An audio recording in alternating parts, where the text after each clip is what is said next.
Well, for more, we're joined now by Richard Goldberg, Senior Advisor for the Foundation of Defense of Democracy, speaking to us from Chicago. Richard, thanks for joining us. Reports that it was Iran that actually wanted to see these talks revived, kind of a change in the position. How do you interpret that? Do you think Iran is going to come back ready to make a deal, or is it just more perhaps an additional stalling tactic just to keep the appearance that they're negotiating? Well, I think the answer to that will be played out in the coming weeks. I think Iran is masterful at playing the West like a fiddle. And so they've taken themselves to the brink on their nuclear program. They've exhausted the patience of the Biden administration. And just when you think time is running out on this deal and that it's about to get a death certificate, they come back and say, oh, maybe we will still talk, even though you haven't taken the IRGC off the terrorism list, buying themselves more time to continue advancing their nuclear program.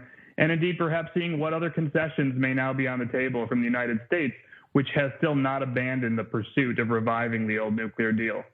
Right. Now, we have, as you know, following, I'm sure, the political news here, it looks like a new prime minister coming into office, maybe even tomorrow. The foreign minister, Yair Lapid, spoke out on the Iran issue today. Very strong comments against the EU chief, Josep Borrell, for making that trip to Iran. The quote from Lapid that was reported by Politico, that Borrell displayed a worrying disregard for the welfare of our people, the Israeli people. Quite a confrontational stance. What's your reaction to that? Well, the desperation for an Iran deal in Europe is nothing new. We obviously know Borrell has been holding a candle for this deal for many weeks and months. What we did see tweeted out was a dinner photo just a couple nights before Borrell went to Tehran, where he was having dinner in Europe with the U.S. Special Envoy for Iran, Robert Malley, coordinating ahead of that visit. So when he comes out, Borrell comes out after his press conference and says U.S.-Iran indirect talks are now set to resume. He's obviously coordinated that statement with the American administration in advance. That, I assume, does put President Biden in an awkward position as he's coming to Israel with a government in flux, also his trip planned to Saudi Arabia and the Gulf. So a lot of unanswered questions here of what U.S. policy actually looks like today on Iran. Right. I'm glad you mentioned that trip to Israel, and especially that trip to Saudi Arabia, that summit at Jeddah, because a lot of speculation that Biden may be trying to set up this sort of pan-Arab with Israel defense coalition against Iran. Some say it would be an aerial defense security framework, some even broader, kind of like an Arab NATO against Iran. How do you assess the chances of that? Is this the plan B that people have been talking about if the talks just simply collapse altogether?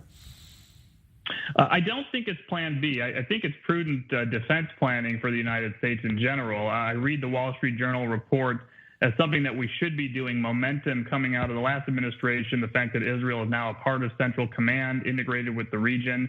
The United States already provides a lot of air defense assets, satellite data, individually to these countries. They obviously buy or are provided through U.S. foreign assistance with a lot of U.S. missile defense assets and radars.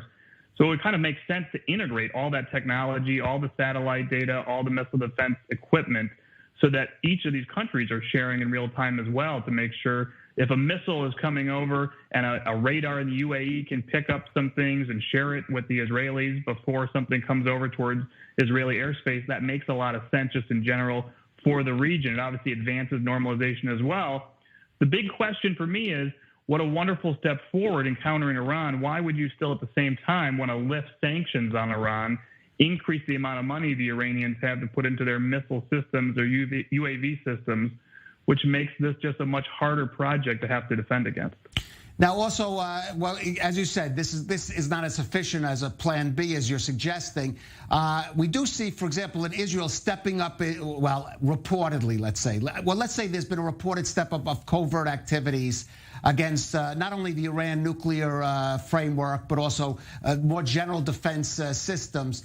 Would a plan B be a stepped up covert operations together with tough sanctions? I would think on the Israeli side, stepped up covert operations, the shadow war continuing escalating would be likely what is already planned, call it plan A for the Israelis, no matter what the United States does. I do think the Iranians probably have that in mind. You've started seeing a lot of these news reports of that covert war escalating in recent days. maybe they want to see Israel constrained a little bit by the United States and the West. And if they revive the talks, does that put Israel in a politically difficult position to escalate those covert actions? Will Washington try to rein Jerusalem in? That could be part of the strategy here of the Iranians suddenly saying, let's talk. Well, let's see if that especially comes up during the Biden visit. Richard Goldberg, Foundation for Defense of Democracies, thank you for joining us on The Rundown. You bet.